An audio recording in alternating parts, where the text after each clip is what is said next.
Welcome to this presentation for the San Bernardino Historical and Pioneer Society. Today we'll be seeing the train depot in San Bernardino. I'm Charles Hepperly. Across the top is a photo of me at the Camp Cajon Monument after helping place some of the rock letters. I've been a railroad fan for a long time, and I am a volunteer at the Santa Fe Railway Archives located at the San Bernardino Depot. San Bernardino is about 60 miles east of downtown Los Angeles, California. In the 1880s, the railroads that became the Santa Fe built north to it from San Diego. Then they went on through the Cajon Pass and connected to the transcontinental line to the east. Soon they added lines to Los Angeles and ocean port cities. The current depot opened in 1918. More than 100 years later, it is still in active railroad use as a Metrolink and Amtrak stop. The former Santa Fe offices are occupied by county government offices and a museum of San Bernardino railroading. At the left in this view from 3rd Street, you can see a Metrolink commuter train that has just arrived. The Depot Museum entrance is near the parking lot at the center. The four-domed part of the building is the waiting room for the Amtrak, Metrolink, and Greyhound bus passengers. Here we're looking west. The Metrolink commuter train tracks are the closest to the depot at the right. Farther away are tracks for Amtrak passenger trains and freight trains. In the distance is a smokestack that is all that remains of the Santa Fe Railway shops. We'll be referring to that smokestack as a landmark. The depot is 1/3 mile as the crow flies from historic Route 66, where Mount Vernon Avenue and 5th Street cross. Now we'll zoom around to a different view.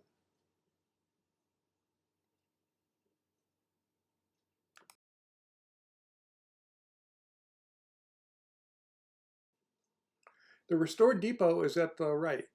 Very little of its original surroundings have survived, but the smokestack is still there. The red outline shows the facility for storing and transferring shipping containers to and from railroad cars. It was built in the 1990s. The container storage area at the center is where the railroad shops used to be. In 1996, the Santa Fe Railway Company was merged with others to form BNSF. This shows what was there before the container facility. The shops and a freight yard date from the late 1800s and into the 1900s. In addition to routine maintenance of locomotives and cars, the shops also did heavy rebuilding and major repairs. From the 1880s through the 1950s, steam-powered trains stopped here to take on water and fuel. In case you're wondering where the smokestack is, this photo was taken just before it was constructed, where the red arrow points. The stack was for a large power plant that burned oil to generate steam and electricity for the shop complex. When the shops were operating, a whistle near the smokestacks blew several times a day at specified times. When the Santa Fe shops were demolished, the stack and whistle were saved and restored. Also, when it was in use during the shop times, it was an emergency signal that could transmit sounds and codes in case there was an emergency. Then people hearing it would know where to go for fighting the fire or dealing with whatever the problem was. Since the restoration, normally you can hear it every day at noon, but lately it has not been operating. But you can hear it now. It lasts 20 seconds.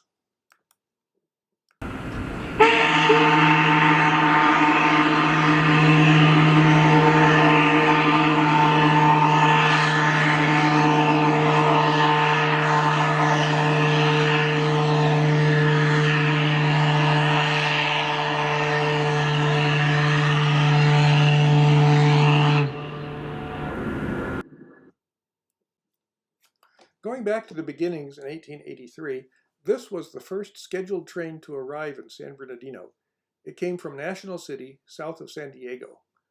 Tracks through Cajon Pass would not be completed until 1887. The first depot at San Bernardino opened in 1886, as shown on this 1900 postcard.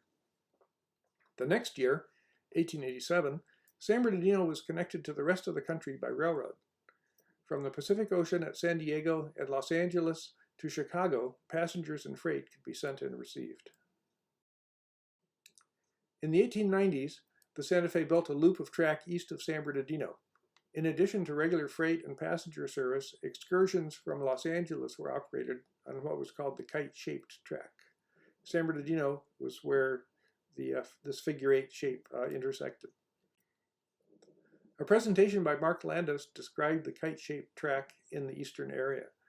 His book, shown at the left, is out of print, but actually it's still available now. You might try to find one at a used bookstore or contact Mark Landis at the San Bernardino Historical and Pioneer Society.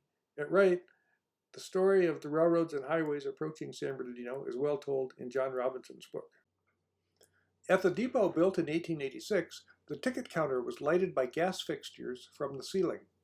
Station agents handled express packages on behalf of Wells Fargo and Company. You can see the sign in the background. In coming decades, the Santa Fe was associated with other express companies. In 1887, the Fred Harvey Company bought out the original concessionaire at the depot. This 1915 photo shows passengers outside the lunchroom. At the upper right, the enlarged photo of the sign says Santa Fe above lunchroom, but you can read Fred Harvey just below the words of lunchroom. In late 1916, the wooden depot was destroyed by fire. It was started by flying embers from a fire in a railroad shop building on the far side of the railroad yard. The building was demolished. Operations continued within hours with employees working from makeshift facilities nearby. Plans were started for a new depot. Earlier, you saw the current depot in its present-day surroundings. Now we'll get back to the origins of the building itself. It was built in 16 months following the fire at the earlier wooden depot. When it opened in July 1918, it looked like this postcard. Inside was a Fred Harvey lunchroom. The building did not include a hotel, so why was it so big? We'll find that out later. Note the empty area shown by the red arrow. In 1921, new buildings filled the empty area. The red arrow points to the Harvey House restaurant and dormitory addition that was built there. This was a more formal sit-down restaurant than the lunchroom that remained operating inside the depot. The postcard is labeled Union Station because it served another railroad in addition to Santa Fe. That other railroad was the Salt Lake route, which later was acquired by the Union Pacific. Here's the depot building as seen from the track side. Plenty of space was allocated to allow for increased activity in the future. The Santa Fe correctly anticipated that San Bernardino and the surrounding areas would grow significantly and provide more business for the railroad. In the graph at the bottom, you can see the population in 1920 was 18,700. The city's population more than doubled in the first 20 years. The city's population more than doubled again in the next 20 years, but the increase slowed down after 1960. Passenger train travel began slowing due to travelers choosing airlines for long-distance trips and driving their own cars for shorter ones. Now let's get back to that huge structure. Of greatest interest to the public, the waiting room was spacious with a 2-story high ceiling. It is mostly unchanged today. When built, the waiting room featured tile halfway up the walls, heavy benches, and a coined ceiling with decorative lamps. All were restored and are still in use. At various times, newsstands were located inside and outside, but they are no longer part of the depot. Of course, the whole point of it was the trains. San Bernardino was an important stop for long-distance trains from several railroads. The Salt Lake route had trackage rights, and later so did the Union Pacific. Yes, it was primarily the Santa Fe station.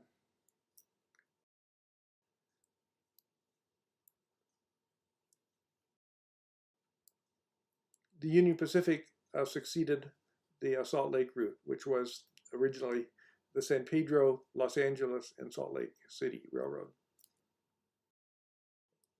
More Santa Fe trains. In 1971, the individual railroad companies stopped offering passenger service, and it was taken over by Amtrak. Originally, the Super Chief name was used briefly, but then Santa Fe rescinded the use of that name, and the Amtrak changed it to Southwest Chief. Here's another one from the Union Pacific, Los Angeles Limited. And more recently, we have Metrolink offering commuter travel from San Bernardino to Los Angeles and other places in Southern California. And we can't miss Pacific Electric. Even though the depot didn't serve the Pacific Electric, there was a stop right outside on 3rd Street through the early part of the 20th century. They had their own depot a few blocks away. Back to the trackside view of the depot. The blue area had a freight dock with similar large doors on the far side of the building so trucks could load and unload from 3rd Street. Doors on the track side are for carts to bring items to and from passenger trains. Railroads depended on income from carrying mail and express packages to offset losses from passenger service. This blue area is now a Railroad and History Museum that is open on Saturdays from 10 a.m. to 3 p.m. There is no admission charge. Railroad facilities for the depot occupied the yellow area. Only the Western Union Telegraph Office was open to the public. The lunchroom was a fast service operation that the Fred Harvey Company was known for. By the time the depot opened, nearly all passenger trains had dining cars, so the food service wasn't intended for through passengers. There was plenty of business from people getting a meal before they boarded or after they arrived in San Bernardino. Railroad employees and local residents patronized it too. In 1918, the Fred Harvey lunchroom was ready for customers. The seats at the counter were spring-loaded to make it easy for customers to exit. Wearing the regulation black dresses with white aprons, these Harvey girls served the very first meal at the newly opened restaurant. All Fred Harvey food service was of high quality and impeccable service. In 1921, the newly constructed Harvey House restaurant opened for sit-down dining for patrons desiring a more formal atmosphere. That's the pink area toward the left. The restaurant and lunchroom shared an enlarged kitchen and storage area. Also in the 1921 edition was a dormitory for the Harvey girls that was strictly limited to only the women and their female supervisor. The Harvey House restaurant opened in 1921. In early days, the Harvey girls wore all-white uniforms only on Sundays. The other days they wore black dresses with white aprons. This shows why the building is so large. The depot included the headquarters of Santa Fe's Los Angeles division. The areas shown in purple housed railroad offices. The division encompassed the Santa Fe west of Albuquerque to Barstow and included Los Angeles and San Diego. The superintendent and his managers were located here. There were too many departments and offices to name here, but a few of them were train dispatchers, engineering, and traffic. There was even a watch inspector to make sure that all the operating personnel had accurate timepieces. Here's an example of an office upstairs. These men are Santa Fe Railway Police Special Agents. At the right is a typical office door with gold lettering on frosted glass. Traffic, lettered on the door, meant Santa Fe salesmen selling and assisting shippers with transportation services. Here, train dispatchers are busy in their office on the 2nd floor. It's a little difficult to see, but through the windows you can see freight cars in the rail yard and a little bit of the Santa Fe shop buildings in the distance. So enough about how it used to be. The depot has endured. Here is the street side of the depot. The exterior has been restored. Some areas inside have also been kept true to how they appeared when built. There is a blank area above the windows over the waiting room entrance. It's about the right size to have Santa Fe lettering, but it has always been blank. There have been reports that Santa Fe was actually on a drawing and then crossed out. Although built by the Santa Fe Railway, the depot also served passengers of the Salt Lake route, which later became Union Pacific. So it was described as a Union station in its early years. So possibly there was thoughts of putting Union in that blank space, but no lettering ever filled that as far as we know.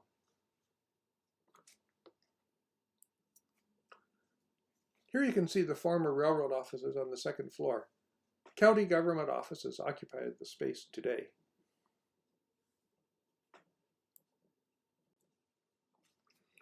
Here's an example of the interior restoration in the early 2000s. The men's and women's restrooms still retain their lounge areas as a buffer between the public waiting room and the toilet room. These views of the men's lounge show the original tile and wood construction. Back in the day, there probably were some nice chairs, ashtrays, and spittoons. A shoe shine stand wouldn't have been out of place either. A model of the depot is in the waiting room. The room is largely the way it was from the days when people rode trains for long-distance travel. The waiting room is open every day from about 5 a.m. until well into the evening for Metrolink, Amtrak, and Greyhound riders. There is an excellent museum in the depot. It is open on Saturdays from 10 a.m. to 3 p.m. It's free. Kids especially love the signal corner where they can push buttons to operate lights and bells.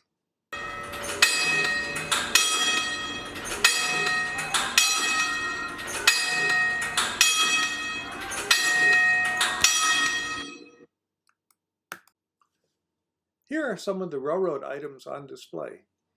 Friendly docents can answer questions and help you learn more about what is here. Of course, there is a gift shop too.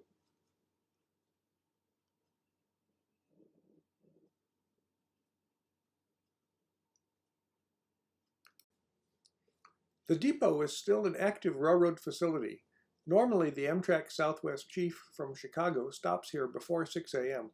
On this day, though, it arrived late. Here it is, departing westbound for Los Angeles as an eastbound Metrolink train is arriving.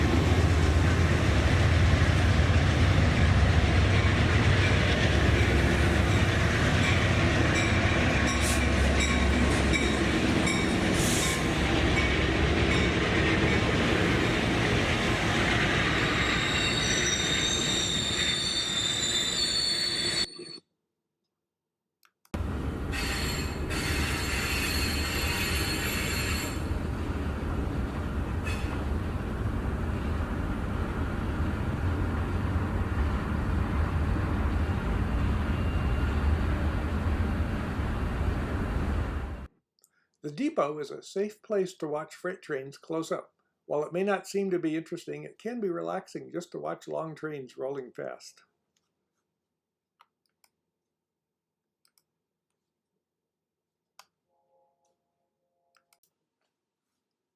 San Bernardino was a popular stop for politicians. Two of them were Presidents Harrison and Roosevelt. Some detrained to travel by other means to their speech locations, while others would speak from their train during the time it took to fill the steam loco's tender with water. The photo shows Teddy posing in a locomotive in Victorville. His train went through San Bernardino, Redlands, and then he returned to San Bernardino by train, where he stopped to speak at Lugo Park before going on to Riverside, California in 1903. Death Valley Scotty was a character in the California desert who lived high, generally on someone else's money. As a publicity stunt, he chartered a record-setting eastbound train from Los Angeles to Chicago. 3,000 people watched it stop briefly in San Bernardino for water and the addition of a helper engine. In 1915, Universal Pictures moved their movie studio from New York to the newly created Universal City near Hollywood. A special train promoted the event with stops along the way, as in this photo posed with a banner at the San Bernardino depot. This was the first depot, the wooden one. For many decades, westbound entertainment stars and other celebrities would detrain at the depot on their way to Palm Springs and Dude Ranch resorts. Later, they would get back on the train to continue on to Pasadena and Los Angeles. This was a short-lived service in 1929 on the Union Pacific Railroad. At night, passengers would travel by train, then in the morning they would transfer to a blimp or airplane for faster travel during daylight hours. The 1932 movie Shanghai Express showed part of the San Bernardino depot transformed to look like a train station in Peiping, which later was named Peking, then Beijing in English, in China. Scenes were shot inside the waiting room and outside on the platform. Here, Marlene Dietrich has just alighted from her limousine under the arcade near the waiting room. She walks through a crowd to a nearby passenger car on a train to Shanghai. The cars were redecorated to look Chinese. In the large photo, we see a red arrow pointing to Thomas Dewey. He is speaking on a decorated Santa Fe flat car. Most of the audience are on their feet, but some are standing on a baggage cart for a better view. In the photo at right, a boy is posing on a chartered private railroad car. It was used by President Eisenhower and his wife that would be left at San Bernardino while they continued on to visit in Palm Desert in the 1950s and 60s. Pierre Salinger campaigned at the depot to represent California in the U.S. Senate. He apparently was speaking from the rear of the observation of this chartered Santa Fe train. This was probably near the end of politicians campaigning by train. In 2007, part of the depot was disguised for filming as a non-San Bernardino train station. Union Pacific and Southern Pacific lettering was added to the exterior at the 3rd Street entrance. The counter area in the waiting room was backdated to a 1920s era ticket counter with the Southern Pacific sign. None of this was realistic, but it was for a movie. It's The Changeling. Back to normal activities at the depot. In 2007, we see a rare view of the entire front of the building when the area south of it was being redeveloped. Pre-COVID, there was an annual Railroad Day celebration to honor the depot's history and vintage San Bernardino vehicles. Here is a video of the arrival of restored Santa Fe steam locomotive 3751 that was welcomed with a brass band. 3751 was on display after it was retired in Viaduct Park across the street from the depot, and that was about 1958. In the 1980s, it was restored in the Santa Fe shops just before they closed here in San Bernardino, and it has been used since as a restored operating train locomotive.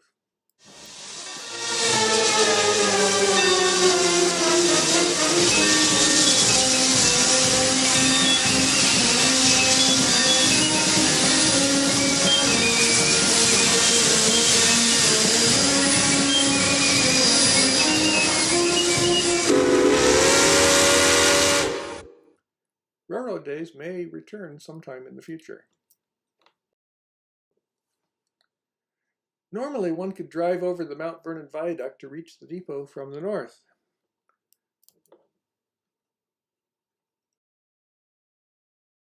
After the aerial photos were taken, the bridge between historic Route 66 and the depot was demolished. A new bridge is under construction. So, just enter the address in your map app to visit the depot. It is at 1170 West 3rd Street, San Bernardino, California. The museum is open on Saturdays from 10 a.m. to 3 p.m. The waiting room is open 7 days a week from about 5 a.m. into the evening. This program was made possible by many people and organizations who provided assistance. Thank you.